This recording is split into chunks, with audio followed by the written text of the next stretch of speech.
So I think we'll get started. We have a busy afternoon.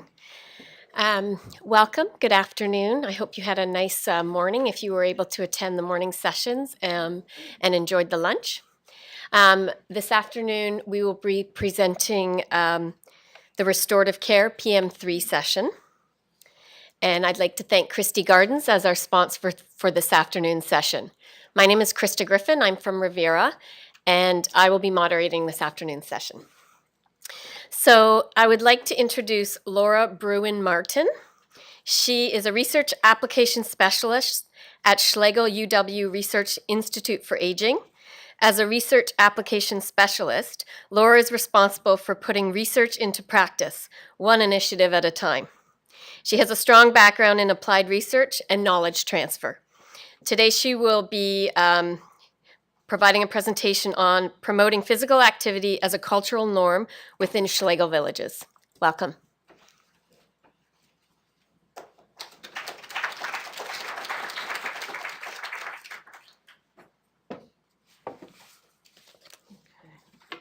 Good afternoon, everyone.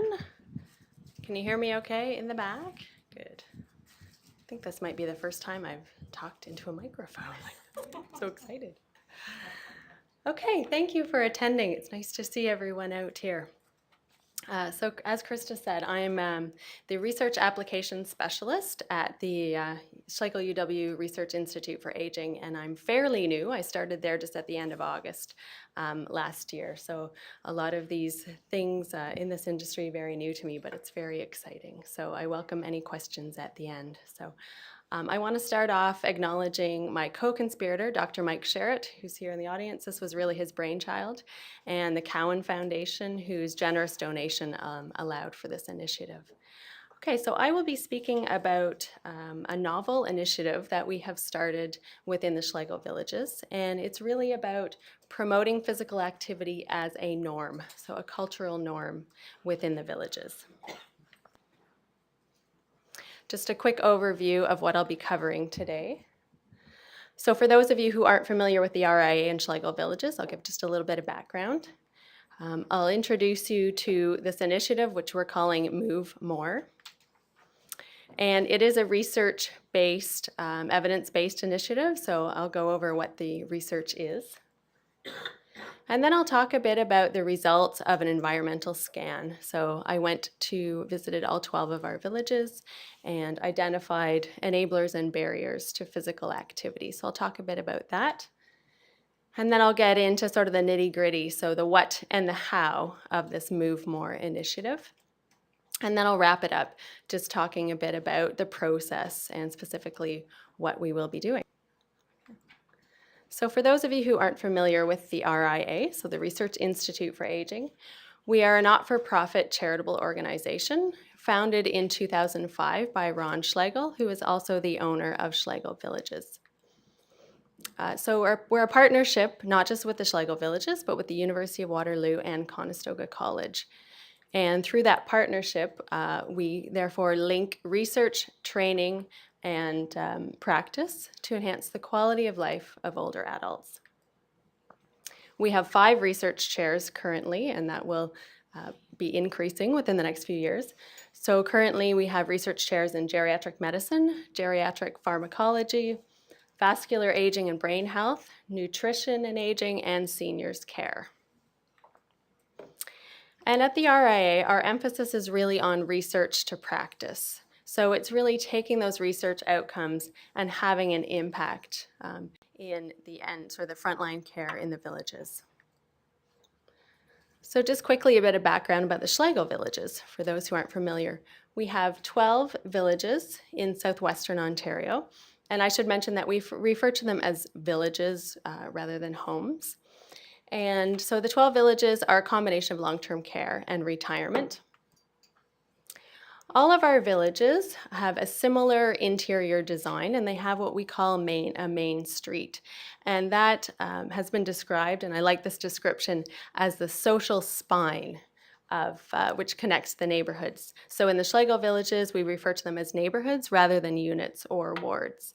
So the main street is really sort of the hub of activity. That's where the residents will come to to take part in activities, to go to the hair salon, to go to the general store, and that's where family members will come as well with their loved ones. Now, the Schlegel Villages, they've been embarking on a culture change journey for a number of years now. And this really provides a good sort of foundation for the Move More initiative. So to facilitate or to guide this culture change process or culture change journey, the Schlegel Villages has identified 8 aspiration statements to help them guide or move more towards a social model of living from an institutional model of living. And I wanted to highlight 4 of those aspiration statements that most closely, most directly impact or link to this Move More initiative. And those 4 are promote cross-functional teams, create opportunities for meaningful and shared activities, foster authentic relationships, and promote resident empowerment. I'll talk about those in a bit more detail later. And the Schlegel Villages, at the same time coinciding with the culture change journey, they're going through what they're calling neighborhood team development. And what this really means, it's about breaking down the silos, so the departmental silos of housekeeping, food services, environmental services, nursing, and so on. It's breaking down those silos and enabling self-directed teams at the neighborhood level. So again, that provides a really good foundation for this initiative, which I'll be talking about. So just quickly, a brief introduction to the Move More initiative. The objective is to create a culture of moving for our residents. So we're not focusing so much on the structured exercise. We're not calling it exercise. We're not even calling it physical activity. It's about more incidental movement. And I'll get into more detail in a moment. It's a research-based, research to practice initiative, and therefore it's evidence-based. And as I mentioned, the culture change movement, we're leveraging that and the neighborhood team developments or the organizational structure change within the Schlegel Villages to really motivate or promote this initiative. Okay, so a bit about the evidence. I won't spend too much time on it. As most people know, there's an overwhelming amount of research that confirms the physical, emotional, and psychological benefits of exercise. We all know that. We've heard that so many times. However, the research is showing that still there are over 60% of American adults age 60 and over who remain inactive. Many, many reasons why. It's a multifactorial issue, really. So recent research is showing the detriments of a sedentary lifestyle, okay? And it's showing that a sedentary lifestyle, prolonged sitting namely, is an independent risk factor for mortality and chronic disease. So it's not enough that you're getting your 30 minutes a day in 5 days a week. Even if you're doing all of those good things, which you're supposed to do according to the guidelines, if you are still sedentary for the majority of the day, then there is still increased risk of mortality and chronic disease. Okay. With regards to aging specifically, there are studies showing that there's an adverse relationship between sedentary living and successful aging, meaning that the more you're sitting, the less successful you're aging. Okay, and again, that's sort of multifactorial, the successful aging part. One other thing I wanted to mention there.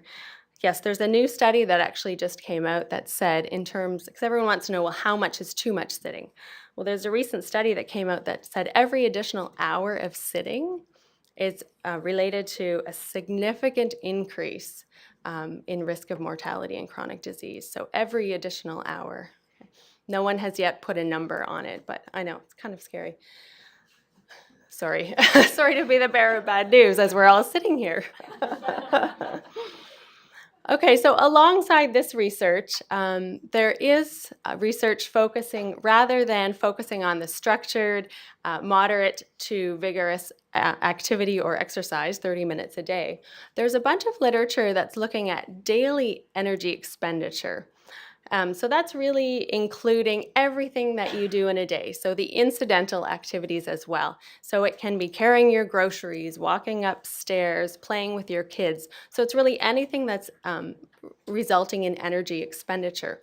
So there's a bunch of research that's focusing on that, which is good news. So every movement counts, really.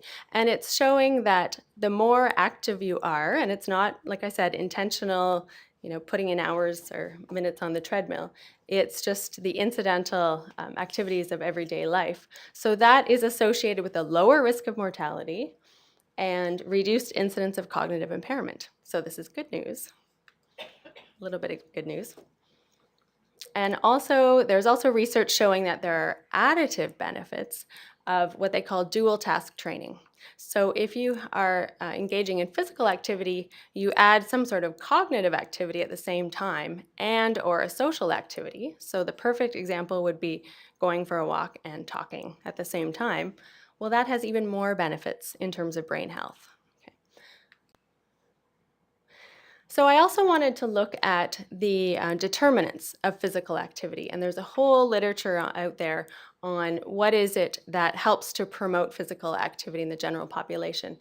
And so what I focused on is kind of two determinants specifically. One is the important role of the physician in promoting an active and healthy lifestyle, and I think this is particularly true for the population of our residents, or the demographic. And the second is the importance of the built environment. So if you are in an environment where the design of the interior of the villages, for example, and the exterior, if they're designed in a way that they promote unstructured physical activity, gardening, for example, or just getting out for a walk, then residents will be more likely to partake in those activities. Okay, so I mentioned that I did an environmental scan, we could call it. So I went to all 12 of our villages and I talked to a bunch of the team members, some of the kinesiologists in our villages, team members, residents, family members, leadership team, and so on.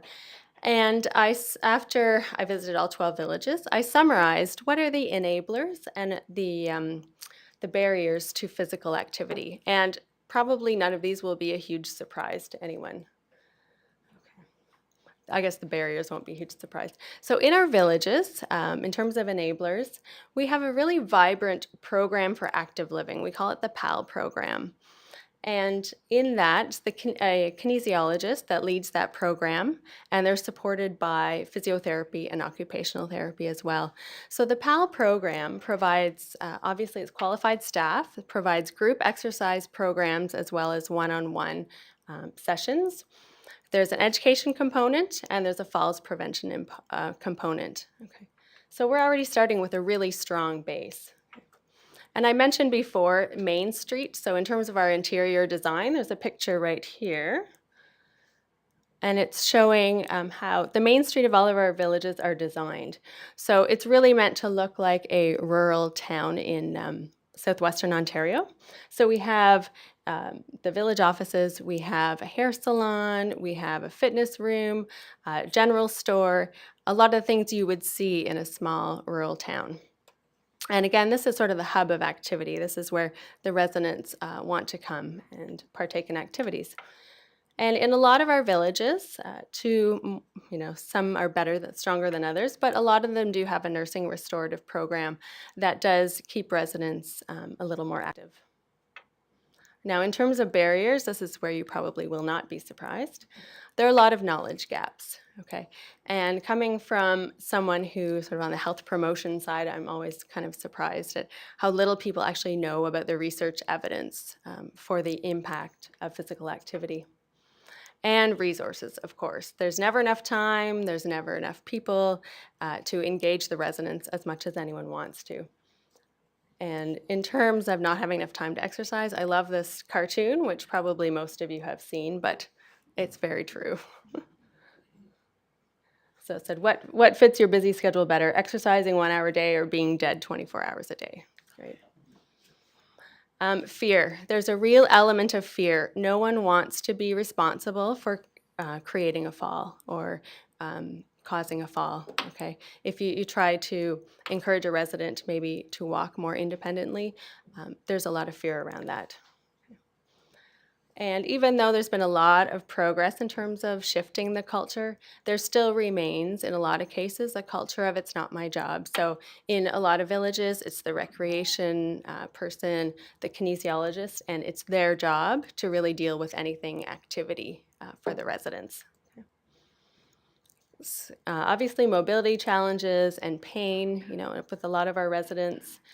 The outdoor physical design, as I mentioned, there's a lot of opportunities there to just provide a lot more unstructured physical activity. Physician engagement, I mentioned that before as a key determinant, and I think there's a lot of opportunity in our villages. I've heard stories that some of the physicians are really, really good at promoting physical activity, and there are still opportunities to get some more on board. Ability to track residents. I mean, it sounds kind of crazy, but just knowing because time is so tight in that environment and resources are so tight, knowing where your residents are all the time is really helpful when it comes to getting them to the dining room on time, for example. And of course, the sedentary culture. So those are some challenges that we need to deal with, some barriers. So what can we do? I put a lot of thought into this and talked to a lot of people. And there are definitely opportunities to increase awareness of the benefits of movement on health. And this is with respect not just to the residents, but team members, family members, and physicians. So it's really all around. I think we need to provide opportunities. We need to empower team members, family members, and residents to build more movement into every part of a resident's day. So let's not just think about it as, oh, okay, let's get you to your exercise class. Let's get you to your fitness session for your 30 minutes a day. Let's think rather about every part of the day and everything that the resident is doing and engaging in. And is there a way we can add a physical, a movement component to that? It's kind of shifting the way that we think. Engaging the physicians to promote physical activity more often, whether that be referring residents to the kinesiologist or to encourage team members themselves to help residents become more active. And as I had mentioned earlier, let's consider the physical environment. Let's actually do an assessment of the interior and the exterior. So are there benches, for example, placed in appropriate areas where people can feel like they can safely take a walk? And if they need to take a rest, there will be a bench there. And then I mentioned earlier the research on dual task activities. So I think if we were to provide opportunities and provide maybe a list of ideas by which you can incorporate physical, social, and cognitive activities, that would be really helpful. So again, that could be something as simple as going for a walk and talking about something that the resident used to really enjoy doing or something they were involved in their earlier lives. So that's conjuring up memories. That's a cognitive task.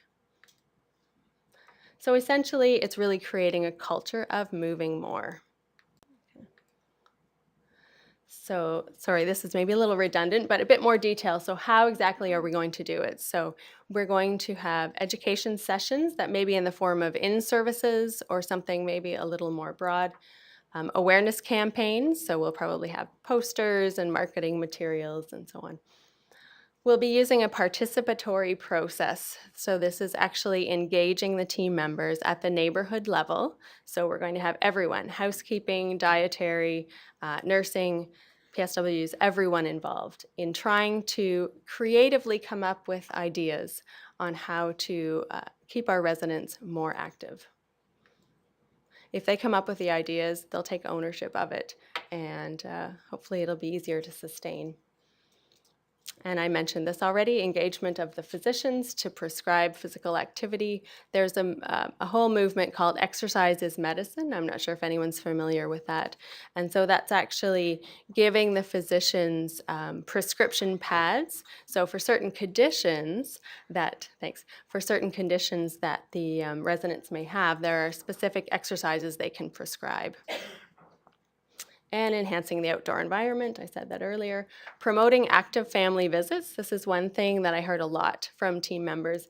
and from family members too, that they would love to be able to come and have active visits with their loved ones.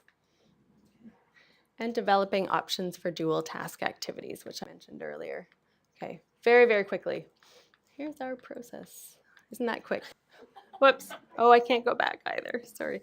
So essentially what we're going to do is select pilot neighborhoods, and we'll have a control group and we'll have an intervention group. We will implement, obviously, an intervention group.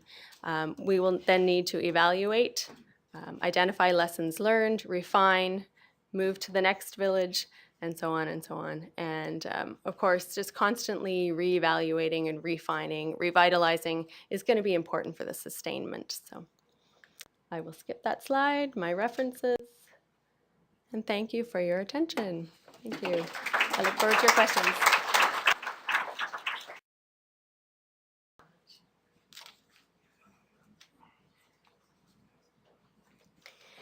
Thanks so much.